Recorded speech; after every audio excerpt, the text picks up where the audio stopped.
குருநாதர் பொழுது தன்னுடைய வரவேற்புரையில அருள் செய்தார்கள்.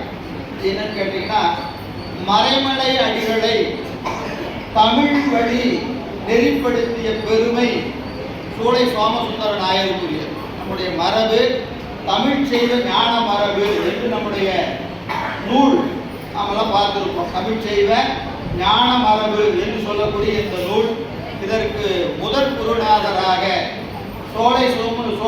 நம்முடைய சோமசுந்தர நாயகர் அவர்களும் அவருடைய திருவடி ஒட்டி அவரது மாணவராக நம்முடைய மறைமலை அடிகளும், அவரை அடியொற்றி அழகரடிகளும், அவரை அடியொற்றி நம்முடைய ஆனரது செய்யா அவர்களும் நமக்கெல்லாம் இந்த தமிழ் செய்த ஞான வரவிடை பன்னெடுங்காலம் நமக்கு கொடுத்திருக்கிறார்கள்.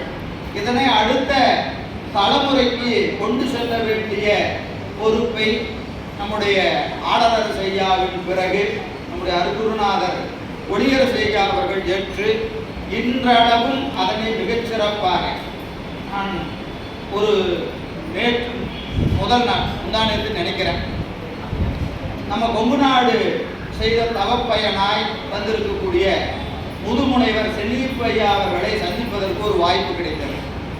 அவரை போய் சந்திக்கிற போது அவர் சொன்ன கருத்து, ஐயா போல எந்த சன்னிதானங்களும் தீக்கை செய்ததில்லை.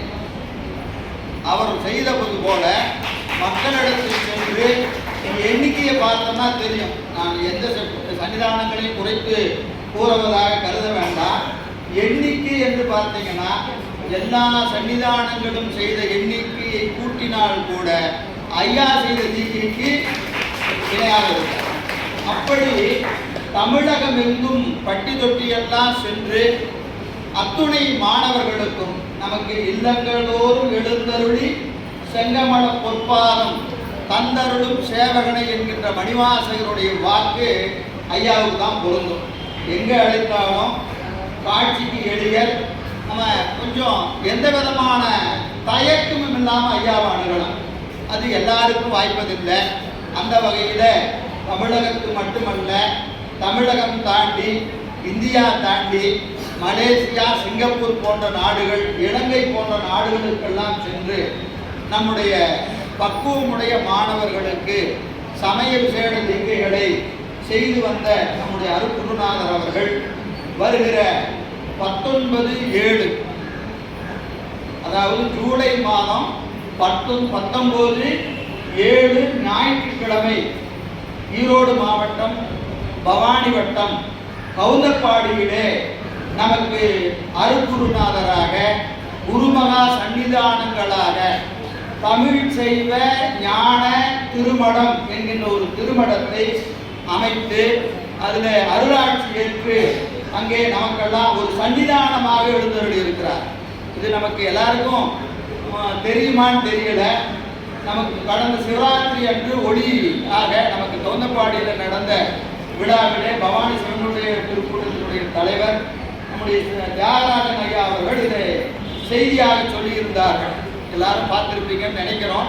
இல்லைனாலும் இன்னொரு முறை எல்லா குடும்பத்திலும் வந்திருக்கிறது அந்த செய்தி. ஐயா அவர்கள் ஞானப்பீடம் ஏற இருக்கிறார். ஒரு குருமகா ஆச்சாரியராக ஏற்கனவே இருக்கிறார். அதற்கு இதற்கு வேறுபாடு உண்டான்னு கேட்டால் அவர் அளவில் வேறுபாடு இல்லை, நம்ம அளவில் வேறுபாடு உண்டு. காரணம், தமிழுக்காக ஒரு திருமடம். ஏன்னா திருமடங்கள் பல இருந்தாலும் தமிழுக்காக குரல் கொடுக்கக்கூடிய திருமடங்களை நாம் விரல் விட்டு எண்ணி விடலாம். சில மடங்கள் தமிழை உயர்த்தி பேசுவதாக நினைத்து அதை சில வகையில் பயன்படுத்தி கொண்டிருக்கிறார்கள்.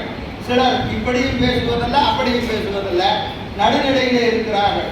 ஆனால் சேக்கிழார் பெருமானுடைய திருவாக்கு தெய்வ தமிழ் என்று சொல்லுகிறார். அந்த தெய்வ தமிழாகிய தீண்டமிழ் வழி நமக்கு சமய விசேட தீக்கைகளை செய்யக்கூடிய வகையில், ஞான கோடோற்றுகிற வகையில் வருகிற 19/7/2026 ஜூலை மாதம் ஞாயிற்றுக்கிழமை அன்று கவுந்தப்பாடியிலே ஐயா அவர்கள் பட்டம் ஏற்கிற விழா.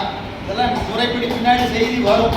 அது நம்ம முன்னாடியே இந்த அருட்குருநாதர் விழாவிலே இதை அறிவிக்க வேண்டும். ஏன்னா நேற்று தான் தேதி முடிவு செய்யப்பட்டது தேதி. அதனால் இந்த விழாவிலே தமிழுக்கு மறைமடிகளை ஆற்றுப்படுத்திய நம்முடைய சோமசுந்தர நாயர் குருபூஜை அன்று இந்த செய்தியை நாம் வெளியிட வேண்டும் என்பது திருவருள் சம்மதம். அந்த வகையிலே அந்த ஐயாவிடத்து சமய விசேட நீக்கை பெற்ற அத்துணை மாணவர்களுக்கும் உரிய செய்தி.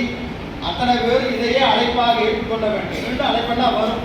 நிறையா அதற்கான பணிகள் இருக்கிறது. அந்த பணிகளில் நீங்கள்லாம் பங்கெடுக்க வேண்டும். ஏறத்தாழ ஒரு மிகப்பெரிய ஒரு பொருட்செலவில் கவுந்தப்பாடி அன்பர்கள் இதை ஏற்றுக்கொண்டிருக்கிறார். ஒரு திருமணம் அமையப்பெறுகிறது. அங்கே கட்டடங்கள் அமைக்கப்பட வேண்டும்.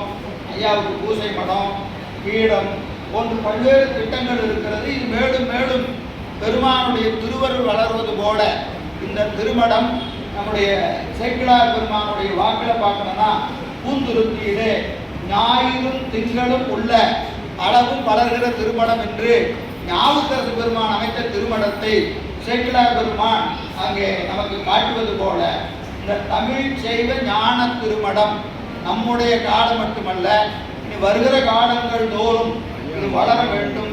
அதற்கு நீங்கள் எந்த அளவிலாவது ஐயாவிடம் தீக்கை பெற்ற அன்பர்கள் உங்களுடைய பங்களிப்பை செய்ய வேண்டும். பங்களிப்பு என்பது உடலால் இருக்கலாம், மொழியால் இருக்கலாம், பொருளால் இருக்கலாம், எதா வேணாலும் இருக்கலாம். இல்லைன்னா இந்த மனம் சிறப்பாக அமைய வேண்டும் என்று கருத்தளவிலாவது நீங்கள் உங்கள் பூசையிலே விண்ணப்பம் செய்து கொள்ள வேண்டும் என்று இந்த நேரத்திலே உங்கள் திருவடிகளுக்கெல்லாம் அன்போடு வேண்டிக் கொண்டு நான் அடியே தலைப்பு கூட செல்ல இருக்கிறேன்.